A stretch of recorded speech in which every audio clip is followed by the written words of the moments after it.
Inna mimma akhafu alaikum ba'di ma yuftahu alaikum min zahratid dunya wa zinatiha.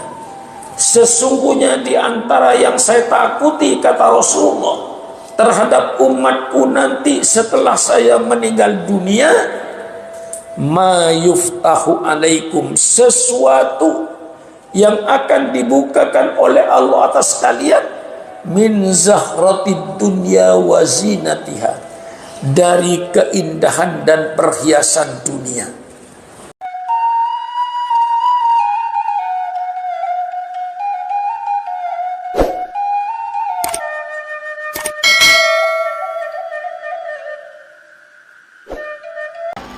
Assalamualaikum warahmatullahi wabarakatuh.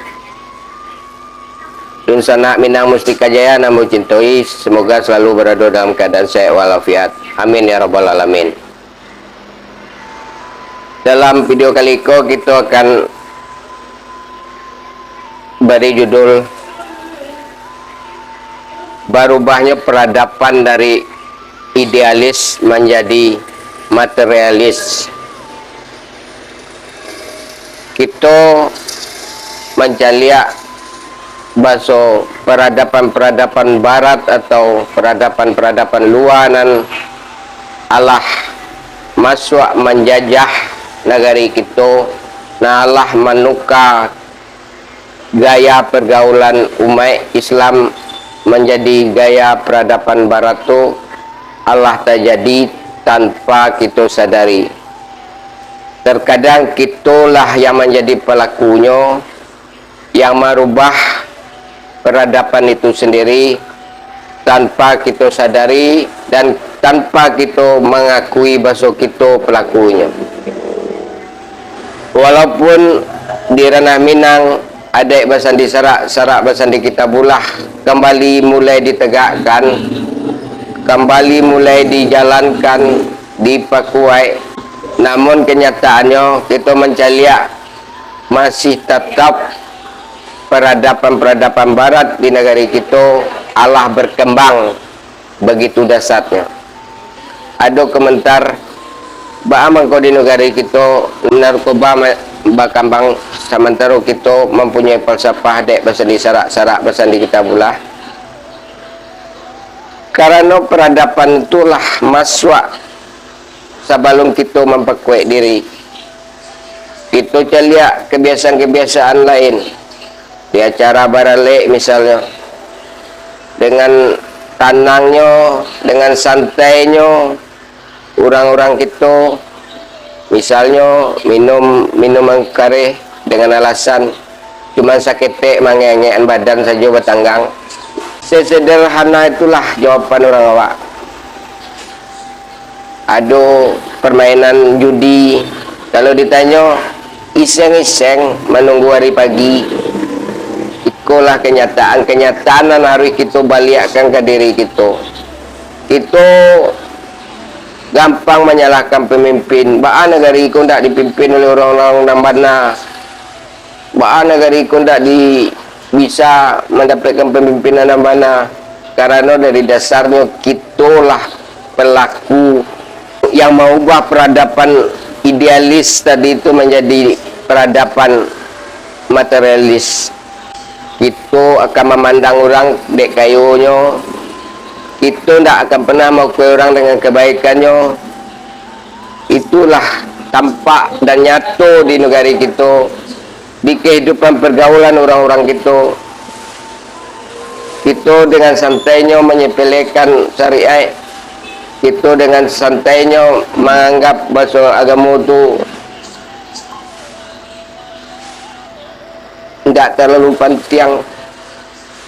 Mungkin di mulut kita akan masih tegang, di perdebatan kita masih santiang, namun di perilaku kitalah pelaku yang menjadikan peradaban itu berubah. Peradaban barat, peradaban nafsu itu menjadi berkembang di negara kita sendiri. Kalau kita mau jujur terhadap diri kita, marilah masyarakat berubah, maka akan dapatlah pemimpin yang baik. Pada kondisi kini kok, mulai dari presiden anggota dewan, kepala daerah. Kalau tidak orang kaya tidak akan bisa menjadi, karena ukurannya adalah materi. Orang bayak sesantiang apapun, selok apapun, kalau tidak bisa memainkan piti, tidak bisa bermain piti, jangan diarok menjadi pemimpin di negeri kita kok, termasuk di negeri Minang, di Indonesia umumnya. Itulah kenyataan yang ada saya kini di sana Minang Mustika Jaya kesedonyo. Mari kita dengarkan ceramah dari Kiai Haji Sukron Makmum tentang peradaban yang lah berubah kok. Di tengah-tengah era globalisasi, percampuran antar bangsa yang tidak bisa dibendung, bangsa-bangsa sedunia datang ke Indonesia dengan membawa peradaban masing-masing. Maka dalam era globalisasi ini saya katakan sedang terjadi perang peradaban yang kita tidak menyadari. Perang peradaban itu perang yang tidak pakai senjata, tapi akibatnya akan lebih dahsyat daripada perang yang pakai senjata. Ini namanya perang peradaban. Peradaban barat langsung masuk membanjiri negara kita ini.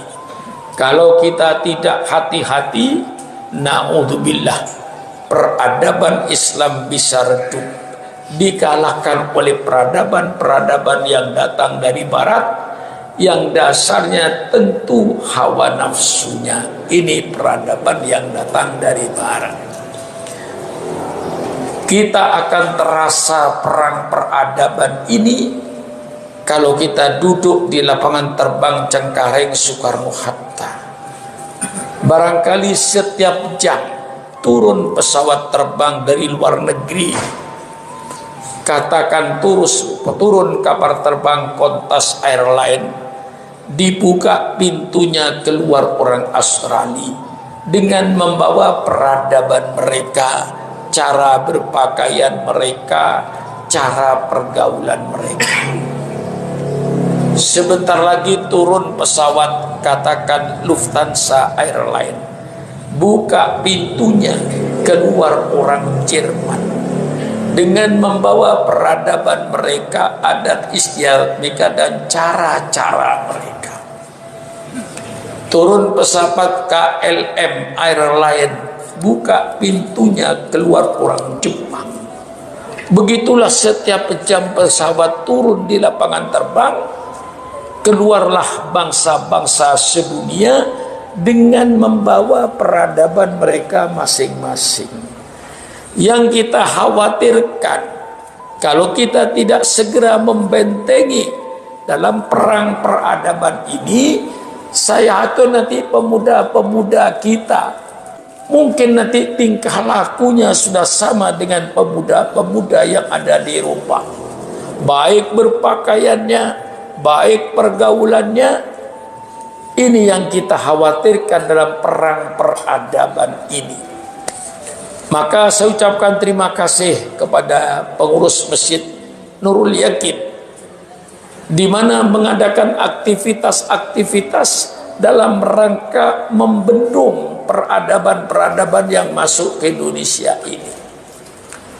Insya Allah dengan cara-cara, dengan mengerjakan segala aktivitas agama, kita akan bisa mempertahankan peradaban kita.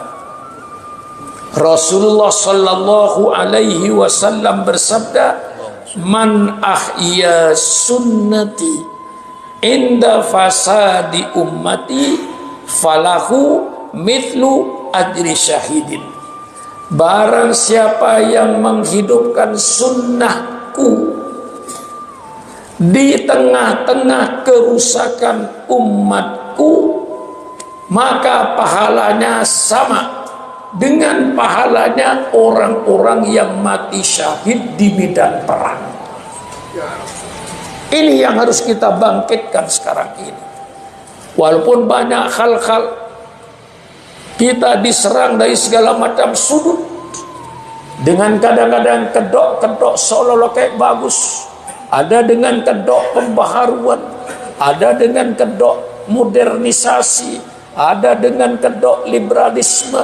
Itu semuanya cara-cara yang akan menghancurkan peradaban Islam. Ini harus kita sadari semua. Belum lagi yang datang dari dalam, yang kadang-kadang mau redupkan juga peradaban Islam ini. Rasulullah sudah bersabda 1400 tahun yang lalu, inna mimma akhafu alaikum ba'di ma yuftahu alaikum min zahratid dunya wa zinatiha. Sesungguhnya di antara yang saya takuti, kata Rasulullah, terhadap umatku nanti setelah saya meninggal dunia, ma yuftahu alaikum, sesuatu yang akan dibukakan oleh Allah atas kalian, min zahratid dunya wa zinatiha, dari keindahan dan perhiasan dunia. Dengan kemajuan teknologi bisa merubah yang dulunya kampung hutan menjadi sebuah kota yang indah. Ini yang akan terjadi dan ini yang ditakuti Rasulullah. Jakarta sekarang bukan Jakarta 50 tahun yang lalu. Bogor sekarang bukan Bogor 50 tahun yang lalu. Sudah disulap oleh ilmu pengetahuan dan teknologi. Lah ini yang ditakuti Rasulullah, karena waktu itu akan terjadi perubahan pemikiran. Yang asalnya kita berpikiran secara idealisme, selalu menjunjung nilai-nilai agama. Kehidupan kita diukur dengan agama. Mencari duit diukur dengan agama, halal apa haram. Mencari mantu diukur dengan duit, mantunya beragama apa, akhlaknya bagaimana. Mencari pemimpin diukur dengan agama. Sekarang ini mulai pudar, berpindah pemikiran manusia dari idealisme menjadi materialisme, sehingga segala-galanya sedang diukur dengan duit. Mencari duit ukurannya bukan halal haram, yang penting dapat duit. Halal haram tidak peduli, yang penting saya hidup mewah dengan keluarga saya. Halal haram tidak peduli, sogok menyogok tidak peduli, suap menyuap tidak peduli, ngerampok duit rakyat pun tidak peduli. Yang penting dia dapat mencari duit untuk hidup mewah.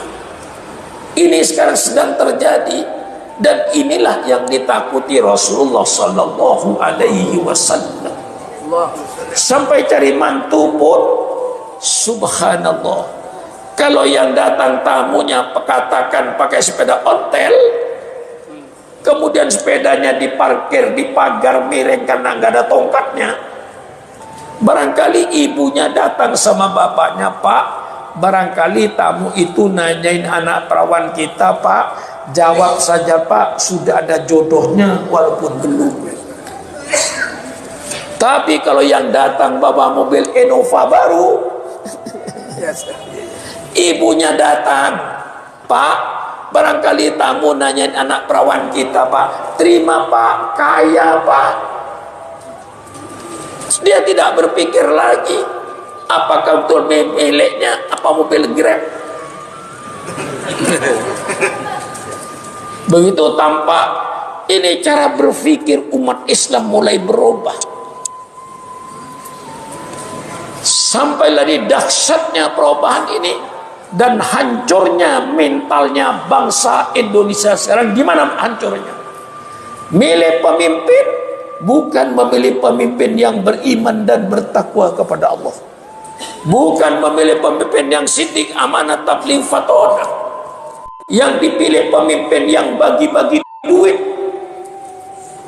Sehingga di Indonesia ini, yang bisa jadi pemimpin di Indonesia sekarang ini hanya orang yang berduit. Biar profesor doktor tidak punya duit, jangan mimpi untuk menjadi pemimpin di negara Republik Indonesia.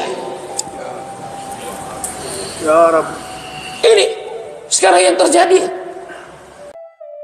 Demikianlah dosa nak kesaudara, cukup sampai di siku video untuk kali ko. Mohon maaf atas kesalahan dan kekurangannya.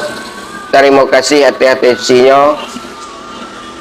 Silakan dosa nak mengomentari. Wassalamualaikum warahmatullahi wabarakatuh.